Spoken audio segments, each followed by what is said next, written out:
All right, so today I wanted to talk about what God is doing during the winter. And I don't think it's a surprise or news for me to say to anybody, but winter is coming. I think we all feel it very, it's in the air. It's getting colder. There's still a little bit of leaves, but they're quickly disappearing. And normally by now we've had snow. It's been a very mild fall. The days are feeling shorter, and I don't know about you, but I feel a little bit sad. Been really nice fall season, and going into the cold, gloomy winter season. It's a little bit like, I mean, it happens every year, but for some reason, just a little bit hard to let go. I think of the nice colors and everything. But these changing seasons are kind of a reflection or an echo of the changing seasons of our lives. Sometimes we see lots of fruit and like flowers blossoming from our efforts, right? Sometimes we see lots of results for the work that we're putting in. And that feels like the spring. Feels like, oh, this is great, just like reaping the rewards of my efforts in life. And sometimes life feels a little bit the opposite of that. Feels a little cold, feels a little gloomy, feels a little bit like we're putting a lot of effort in, but not really seeing much for our effort, not seeing the results we're hoping for, not seeing things that get us excited in life. So we have these different seasons. And it's the same everywhere. It's the same in history. There's been times of history where there's been lots of prosperity and peace and golden ages of countries. And there's been a lot of darkness, and there's been a lot of suffering in history as well. And so we see both. But I will say that it does give me a great appreciation for the sun in Colorado, how we see the sun so often, because I've been to a lot of places where you don't see a lot of sun. In the winter, it makes winter very hard to get through. But in the wintertime, we kind of feel like, or it seems like things are dying, right? Like we see the trees outside, the leaves are gone, and it seems like the life is left. But in reality, underneath the surface, in the world that we don't see, there's actually a lot happening. And it reinforces, helps remind us that in every season of life, in every aspect of life, God has left lessons for us to learn. And so one of the things that I was looking up in preparation for the message is, what happens during the winter? Because from our perspective, nothing is happening. The trees are just losing their leaves, and then they stay that way until spring. That's the way it kind of seems on the outside. But in reality, many things are happening. And I just want to read a few things for you because I'm not, I don't know these things innately, as you know. I'm not like a gardening person or a nature person, but the information is out there, even for people like me. So, many seeds actually need cold temperatures, a process called stratification, to soften their hard shells so they can sprout later. Without the cold of winter, these seeds would never germinate in spring. Snow and frost help crack open the outer layer, allowing moisture to reach the embryo inside.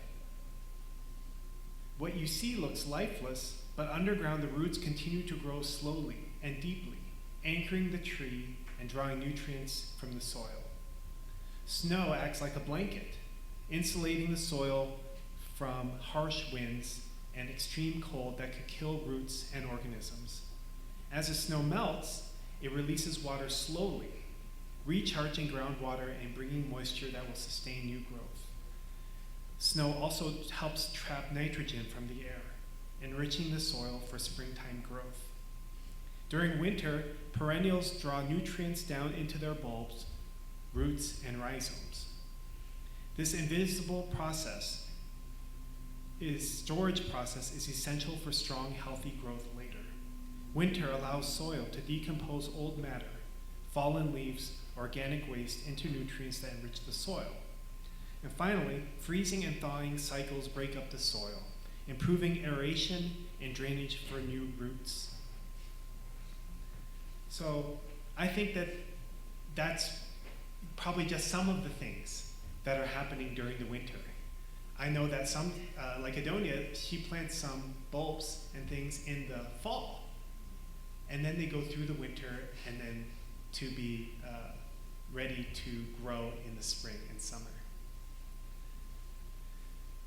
So I think that this is God's way of showing us that even when we look around and it doesn't seem like things are happening, He is still alive and working in ways unseen.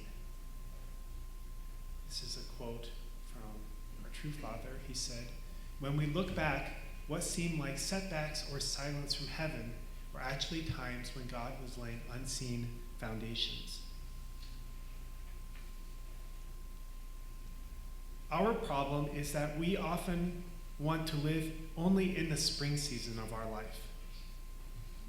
We want to see the fruits of our efforts immediately. We want to plant a seed, and we want it to grow in front of our eyes and produce the beautiful flower or the fruit. We want to always be reaping the fruits of our efforts. And this manifests itself in many unhealthy ways in our lives. Like we want to eat junk food, but not suffer any consequences, like gaining weight or ending up in the hospital.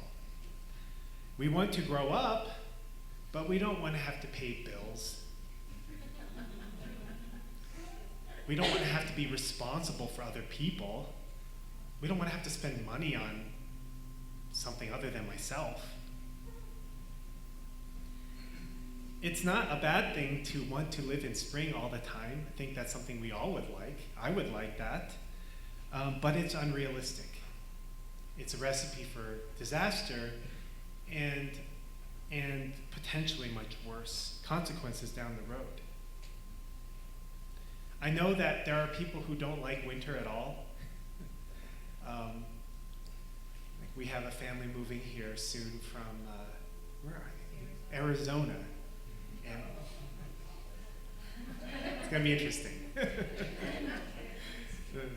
I think they're going to love it here. But actually, some of you met them at family camp last year, Romina and Nadim. Yeah, they're moving here this November. Nadim will move in November, and then the rest of the family move later.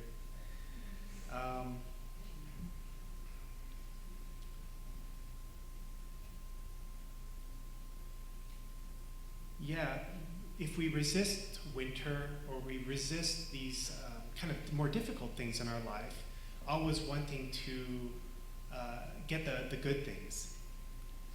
There's a song that used to be really popular on social media. It's by AJR. I can't remember what the title of it is. It's like, let's skip to the good part. So like in these videos, there'll be like a renovation, and they'll be like, let's skip to the good part, and then they'll snap their fingers, and then it's done. And that's it's cute, it's funny, I like it, but I also it's a reflection that many times we don't want to have to go through the difficult things in life to get to the good stuff. We just want the good stuff.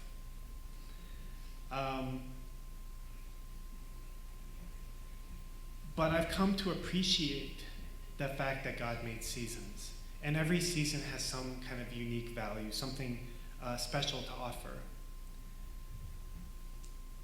But if we try to avoid winter in our lives, we try to avoid hardships, we try to put off difficult, important conversations that need to be had, eating comfort foods instead of healthy foods, spending money irresponsibly or taking our relationships for granted, then those winter aspects of our life will come anyway. They'll just come. Maybe we're just putting them off.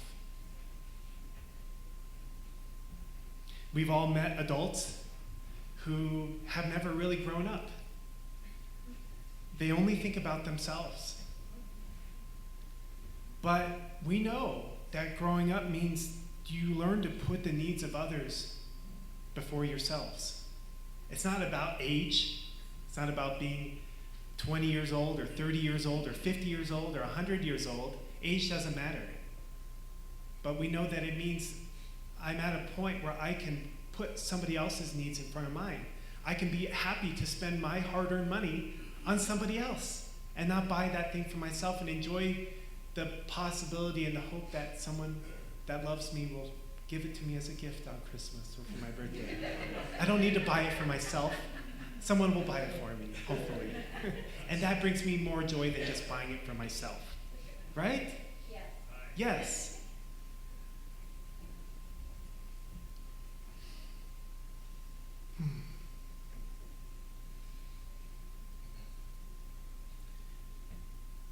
Similarly, sometimes we see the ways in which God is working in our lives.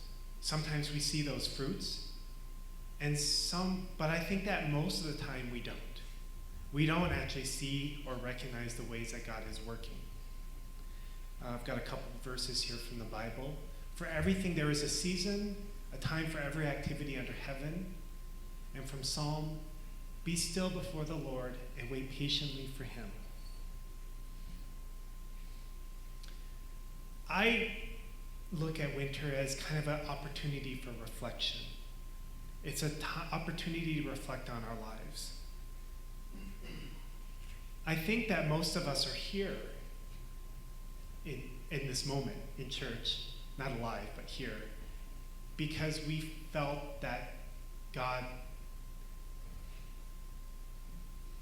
impacted our lives in some way. God touched my life in some way. I felt God's hand in my life in some way. I think that most of us are here because of that reason. But if you think about it, maybe we had a moment hearing God's voice or a moment of inspiration or a miracle in our life. But all the things that led up to that moment or that time, the 99% of the rest of our life, God must have been there as well. God must have existed in that process, maybe nudging us along a little bit, pushing us in a certain direction, or maybe just patiently waiting for us to be ready, even if it took many years.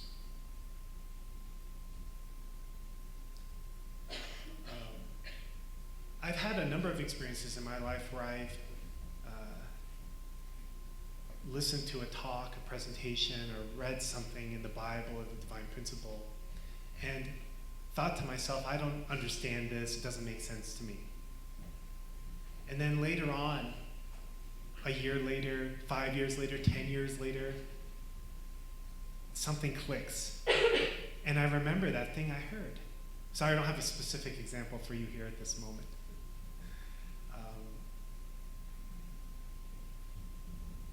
Well, a little bit. I remember reading in the Divine Principle, and it talks about how numbers are so important. Numbers, 3s and 4s and 10s, 7, these kind of things. And when I first read that or heard it, I thought it doesn't really make sense. Why does numbers matter to God? It should be kind of irrelevant. Isn't God bigger than numbers? But then over time, later on in life, and especially I think as I go through periods of waiting for things and realizing that things take time, I started to kind of click in my mind more why numbers and time matters to a God that lives outside of numbers and time. But it wasn't something that I could understand at that moment when I first heard it. And I've had a number of experiences like that where I wasn't ready for it at that time. But later on in my life, I could understand things better. So another verse from James, be patient then, brothers and sisters, until the Lord's coming. See how the farmer waits for the land to yield its valuable crop, patiently waiting for autumn and spring rains. So this, for me, makes me think of God many times waiting for us to understand or to come to a place in our life where we're willing to make a change, a decision that maybe we've been putting off for a really long time, or being willing to let him into our life a little bit. It reminds us that just because we don't see results that maybe we're looking for in our life doesn't mean that God isn't doing anything. Winter teaches us to trust the invisible hand of God. God is still doing things that we don't see, just like how things are still happening, even if things look dead.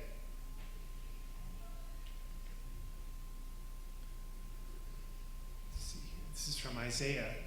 As the rain and the snow come down from heaven and do not return to it without watering the earth and making it bud and flourish, so that it yields seed for the sower and bread for the eater, so is my word that goes out from the mouth. It will not return to me empty, but will accomplish what I desire and achieve the purpose for which I sent. So one of my goals in life is to somehow, I'm still figuring this out, develop a winter faith. I don't know, for lack of a better way of saying it right now. A faith that doesn't fear or doubt in times of winter. Now, if you know me, you know that when things aren't going my way, I get really nervous. I get kind of skeptical. I can get a little bit cynical. Probably Adonia knows better than anybody. If I don't see the fruits that I'm hoping for, whether that's money or whether that's church growth or whether that's fixing something, I get really frustrated. And I become doubtful. I think, where is God in all of this? Can't be. But it's a bit silly if you think about it. Wow, like things always should go the way that I think that they should go. That's almost more silly. How can we say that we have real faith when we only have it when things look good, or when things only work out the way that we want? It really brings to emphasis what real and true mean. Real, something that's real is real all the time. Something that's true is true all the time. We can't say that we really love our spouse if we only love them when they make us happy. If they only look and act a certain way. But what about when we get older? What about if we go through some kind of sickness or illness? What about if we get down in life? We're discouraged and we don't seem like the same person we were. Do we still love that person? Because I think that real love would say that we do. Do we really love our children?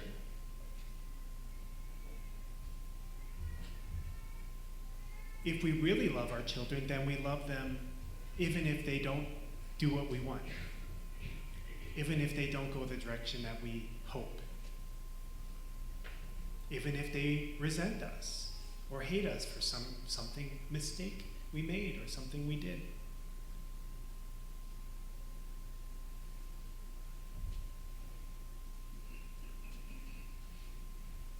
So having like a winter faith, I guess, I've been thinking about, is to have a trust and love and belief, even when things aren't, I would say especially when things aren't going the way that we would want, and people aren't acting the way we wish they would.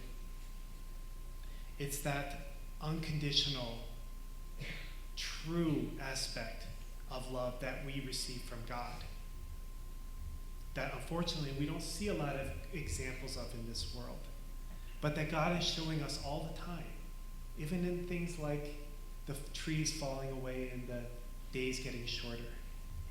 I feel like this is a reminder. I don't know if God purposely intended it to be that way, but it's a reminder for me. I choose to see it that way. That God is reminding us that God is still there, even when things seem a little bit bleak. Here's a quote from our true mother. She said, "Even when the world seemed to be sleeping, heaven was working. I knew that unseen forces were moving hearts and preparing the way for the springtime of peace." So when we can't feel God or we don't see God, we need to learn to trust in God. We need to trust to learn in that God is true. God's not like us, where we doubt or we give up a little bit when things get difficult. God is not like that. So winter doesn't mean that whether it's the winter in the season or winter that we may be going through in our life, that God has forgotten us. It means that God is working. God is doing things below the surface that we're just not seeing. But that those works create stronger roots, stronger plants, stronger fruits in our life if we choose to embrace them, if we choose to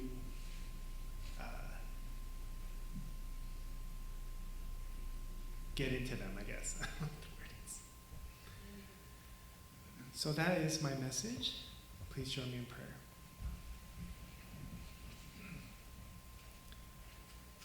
Good morning, our dearest Heavenly Parent. Thank you so much, Heavenly Parent, for our lives. Even though we can all look at our lives and see things to be upset about, to be resentful for, to question, why are things this way? Heavenly Parent, we also see so many bright spots in our lives, ways in which we felt your heart, your grace, your love, your touch in our life, even if just for us a second. It impacted our life so deeply, Heavenly Parent. Heavenly Parent, we want to focus on the things, the good, Heavenly Parent, the ways in which you touched our life, the ways in which you touched our life through other people that have brought us to this moment today, where we are all here, and so much has happened in our lives, Heavenly Parent, to bring us to this moment. And it's not always easy for us to see the ways in which you've worked, to express our gratitude to you for helping us to get to this point, Heavenly Parent. We so easily look at the bad. We so easily look at the things that we don't like, the things that we don't want. But we know that you cannot simply just take those away from us. It's a part of our journey. It's a part of our life, Heavenly Parent. And you work through those things, sad as that must have made you, to help us to get to this point today, Heavenly Parent. We just want to lift that up to you and say thank you. Because we know that even now, even if we don't see it, even if we don't feel it, even if we're in a winter season in our life, you are working. You are doing something. Even if we are running away from you or fighting you, Heavenly Parent, you are working in our lives. You are working in our life to do something. And we don't know what that something is. But Heavenly Parent, I pray that we can humble ourselves and remember what you did before.